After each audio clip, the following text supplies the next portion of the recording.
बिस्मिल्लाहिर्रहमानिर्रहीम। अस्सलाम वालेकुम। अल्लाह ताला वुसअत दे, हमारे दस्तरख़ान में हमें रिज़्क़ हलाल अता फ़रमाएँ और सेहत याबी जैसी दौलत अता फ़रमाएँ। और मेरे वो तमाम बहन भाई जो परेशान हाल हैं, मुश्किलात का शिकार हैं, अल्लाह ताला उनकी परेशानियों को दूर करे और उनकी मुश्किलात को हल फ़रमाए। और मेरे वो तमाम बहन भाई जो बीमार हैं, अस्पतालों में, घरों में, जहाँ भी कहीं, अल्लाह ताला उन्हें सेहत कामिला अता फ़रमाए और हम सब के ऊपर अपना ख़ुसूसी फ़ज़ल व करम फ़रमाएँ। आमीन या रब्बुल आलमीन। जी तो व्यूअर्स, आज की हमारी रेसिपी जो हम बना रहे हैं वो है चिकन दाबू।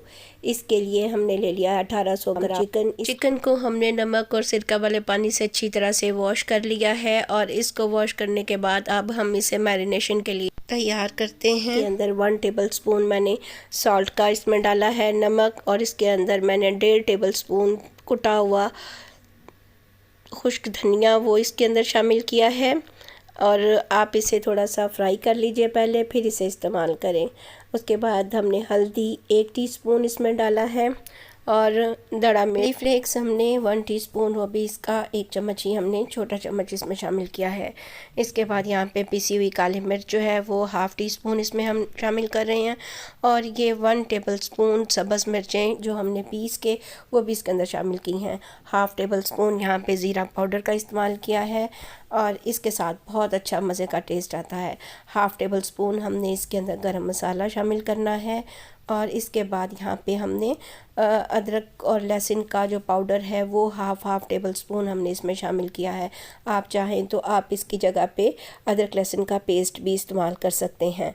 जी तो इन तमाम अशिया को हमने इसमें शामिल करना है। और इसके बाद यहाँ पे हम 1.5 टेबल स्पून सफ़ेद तिल जो है वो इसके अंदर शामिल कर रहे हैं। इसके साथ इसका टेस्ट बहुत ज़्यादा बढ़ जाता है और ये बहुत ज़्यादा क्रिस्पी बन के तैयार होता है। और यहाँ पे हमने 1/2 कप जो है, ये मेजरिंग कप मेरे पास, बेसन का इसमें डाला और 1/4 कप, चौथाई कप जो है कॉर्नफ्लोर का। और यहाँ पे 1/2 टीस्पून मैंने फूड कलर का, येलो फूड कलर इसमें शामिल किया है। इसके बाद थोड़ा सा पानी आप देख रहे हैं जितनी मिकदार में मैंने इसके अंदर शामिल किया है, बस तकरीबन 2 टेबल स्पून के करीब इसके अंदर पानी हम शामिल करेंगे। और 6 टेबल स्पून हमने इसके अंदर लेमन जूस भी शामिल किया है। तमाम बैटर को अच्छी तरह से हम इस चिकन के साथ मिक्स कर लेंगे। और इसके बाद तमाम इसको मिक्स करने के बाद इसके ऊपर हमने तकरीबन 1.5 से 2 टेबल स्पून के करीब इसके ऊपर अच्छे से तेल जो है वो हमने स्प्रिंकल कर देने हैं।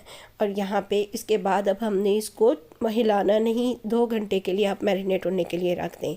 2 घंटे गुजर गए हैं। अब यहाँ पे एक कढ़ाई के अंदर मैंने ऑयल जो है वो गर्म कर लिया है अच्छे से। उसके बाद हम ये तैयार किए हुए जो है मैरिनेट हुआ हमारा चिकन हम इसमें एक एक करके शामिल करते जाएंगे और इसे फ्राई करते जाएंगे ताकि ये आपस में चिपके ना, सारा इकट्ठा नहीं डालना इसमें। 2 से 3 मिनट तक हम इसको फ्राई करते जाएंगे। जैसे जैसे इसका कलर सुनहरा होता जाए हम इसकी साइड चेंज कर देंगे। ये देखिए इस तरह से एक साइड इसकी जो है वो सुर्ख हो गई है, गोल्डन हो गई है। हम इसकी चम्मच की मदद से इसकी साइड चेंज कर देंगे ताकि दूसरी साइड से भी अच्छी तरह से पक जाए। इसी तरह साइड उलटते पलटते हम अच्छा सा गोल्डन कलर आने पे हम इसको फ्राई करके निकाल लेंगे। और सारा जो चिकन है इसी तरह से हम फ्राई करते जाएंगे। अपने चिकन इसमें डालना है, उस वक्त ऑयल अच्छे से गरम कर लें, लेकिन बहुत ज़्यादा गरम नहीं होना चाहिए कि हम उसमें जब चिकन डालें तो वो फ़ौरन से जलने लगे। ऑयल अच्छा सा गर्म हो जाए तो हम इसके अंदर चिकन फिर डालेंगे और उसके बाद हम इसे बिल्कुल लो फ्लेम पे इसको फ्राई करेंगे, क्योंकि जितना लो फ्लेम पे हम इसे फ्राई करेंगे ये अंदर से अच्छी तरह से कुक हो जाएगा, बिल्कुल भी कच्चा नहीं रहेगा। ये देखिए हमने इसको लो फ्लेम पे फ्राई करते हुए कितना अच्छी तरह से गोल्डन ब्राउन इसका कलर आ गया है और ये अच्छे से फ्राई हो गया है। इसी तरह हम इसका दूसरा बैच जो है वो इसमें डालते जाएंगे और इसी तरीके से लो फ्लेम पे हम इसको फ्राई करते हुए सारा चिकन जो है वो फ्राई कर लेंगे। तो आप भी इसको फ्राई करते हुए इस बात का ख़ास ख्याल रखें कि आप इसे बहुत ज़्यादा तेज़ फ्लेम पे ना पकाएंगे। देखिए कितनी अच्छी और कितनी शानदार सी इसकी लुक नज़र आ रही है। लीजिए अल्हम्दुलिल्लाह हमारा स्पाइसी, क्रंची, क्रिस्पी और चटखारेदार चिकन दाबू बनके तैयार हो गया है। आप इसे ज़रूर ट्राई कीजिएगा। ये इंतहाई लजीज और मज़ेदार जो है वो चिकन की एक रेसिपी है। आप इसे ज़रूर ट्राई करें और मुझे फ़ीडबैक दें। उम्मीद करती हूँ कि मेरी आज की रेसिपी भी आपको पसंद आई होगी। मेरी वीडियोस को शेयर और लाइक करना मत भूलें और नए शामिल होने वाले मेरे चैनल को सब्सक्राइब कर दें। इंशाल्लाह नई रेसिपी के साथ फिर मिलेंगे। ढेरों दुआओं के साथ। शाद रहें, आबाद रहें। अल्लाह हाफिज़।